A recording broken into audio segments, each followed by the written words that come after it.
बिस्मिल्लाहिर्रहमानिर्रहीम। नाज़रीन अस्सलाम वालेकुम। इसहाक 000 कैलीग्राफी चैनल में खुश आमदीद। नाज़रीन, उर्दू और इंग्लिश हैंड राइटिंग को खूबसूरत बनाने के लिए 10 अहम तरीन असूल हमने बनाए हैं, जिनको आप सीख लें तो हर कीमत पर आपकी लिखाई शानदार होगी। जिसमें उर्दू राइटिंग सीखने के लिए दरअसल हदायत पर आप अमल करेंगे। नंबर 1 पे बुनियादी हरूफ का सीखना।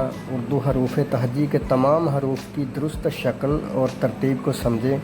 हर हरफ की मुनफरद शक्ल होती है, ख़ास तौर पर जब ये शुरू, दरमियान या आखिर में आता है।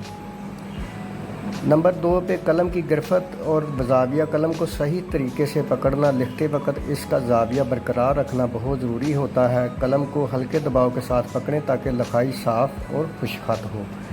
नंबर 3 पे तहरीरी खतूत पर अमल करें। मुख्तलिफ तहरीरी खतूत जैसे नसब, नस्तालीक, उर्दू वगैरह को समझें और इनके मुताबिक लिखाई की मशक करें। नंबर 4 लाइनों पर तवज्जो दें। लिखाई की लाइनों को यकसा और सीधा रखने की कोशिश करें। लाइनों की हमवारी और यकसानियत से ही तहरीर में खूबसूरती पैदा होती है। नंबर 5 पे मशक का तसलसल। रोज़ाना कुछ वक्त निकाल कर उर्दू हैंड राइटिंग की मशक करें। मशक का तसलसल आपकी हाथ की गिरफ्त और लिखाई में बेहतरी लाएगा। नंबर 6 नमूना हरूफ का इस्तेमाल। मुख्तलिफ नमूना हरूफ की मदद से मशक करें। हर हरफ को बार बार लिखें और इसकी दुरुस्तगी पर तवज्जो दें। नंबर 7 पे इब्तिदा में तेज़ लिखने की कोशिश ना करें। आहिस्ता आहिस्ता ध्यान से लिखें। लिखने से आपके हाथ का हुनर बेहतर होगा। नंबर 8 पे अहम तरीन असूल जो हमने बनाया है, अपनी लिखाई का मुवाज़ना मसाली नमूनों से ज़रूर करें। देखें कि कहाँ बेहतरी की ज़रूरत है, गलतियों की तसहीह करें ताकि आपकी लिखाई मज़ीद बेहतर हो।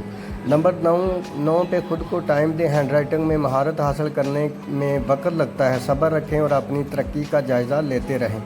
नंबर 10 पे तलीम याफ्ता अफराद की रहनुमाई। माहिरीन से मशवरा करें और यूट्यूब चैनल से सीखें और जो उर्दू हैंड राइटिंग सिखाते हैं इनसे हर तरह बेहतर मौसर तरीके से सीख सकते हैं। इन हदायत पर अमल करके आप उर्दू हैंड राइटिंग में महारत हासिल कर सकते हैं और अपनी तहरीर को खूबसूरत बना सकते हैं।